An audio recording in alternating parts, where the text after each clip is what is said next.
Mecca defence প্যাক্টে তো আমরা আগ্রহ প্রকাশ করছি, বললাম তো বাংলাদেশ এখন ইজ এই কান্ট্রি অফ রেকগনিশন এবং একটা আগ্রহ আছে। যারা আপনার মিডল ইস্টের স্টেক হোল্ডার আছেন, গ্লোবালি যারা মুসলিম ওয়ার্ল্ডে মানে বিভিন্ন কি স্টেক হোল্ডার্স এখন বাংলাদেশের leadership, particularly honourable prime minister Tarek রহমানের লিডারশিপকে তারা অনেক জায়গায় মানে আমন্ত্রণ জানাচ্ছেন টু কাম অ্যান্ড পার্টিসিপেট। আর মক্কা নিয়ে তো সবসময় একটা আলাদা জায়গা, মক্কা বাংলাদেশের হৃদয়ের মানুষের হৃদয়ে।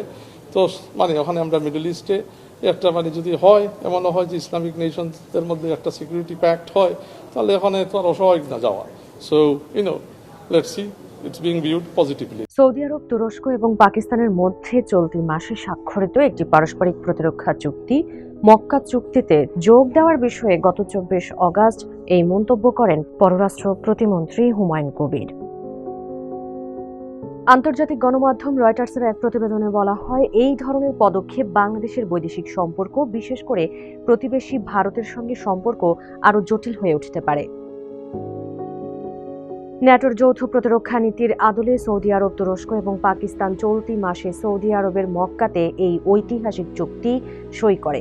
মধ্যপ্রাচ্য জুড়ে ইরানের ক্ষেপণাস্ত্র হামলার জেরে তৈরি হওয়া তীব্র আঞ্চলিক উত্তেজনার মধ্যে তারা অঙ্গীকার করেছে যে কোনো এক সদস্য দেশের ওপর সশস্ত্র আক্রমণ হলে তা সবার ওপর আক্রমণ হিসেবে বিবেচনা করা হবে।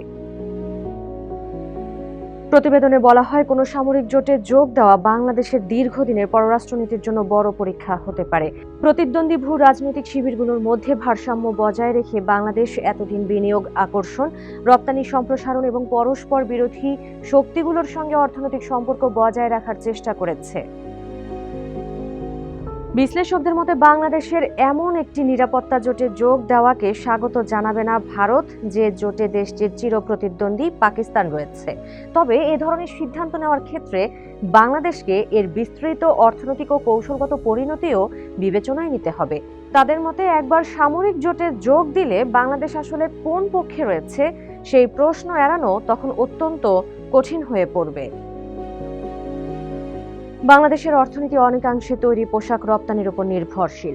এসব পোশাকের বড় অংশ যুক্তরাজ্য, ইউরোপীয় ইউনিয়ন ও যুক্তরাষ্ট্রে রপ্তানি হয়। অন্যদিকে মূলত মধ্যপ্রাচ্যে কর্মরত লাখো প্রবাসীর পাঠানো রেমিট্যান্স বৈদেশিক মুদ্রার অন্যতম প্রধান উৎস।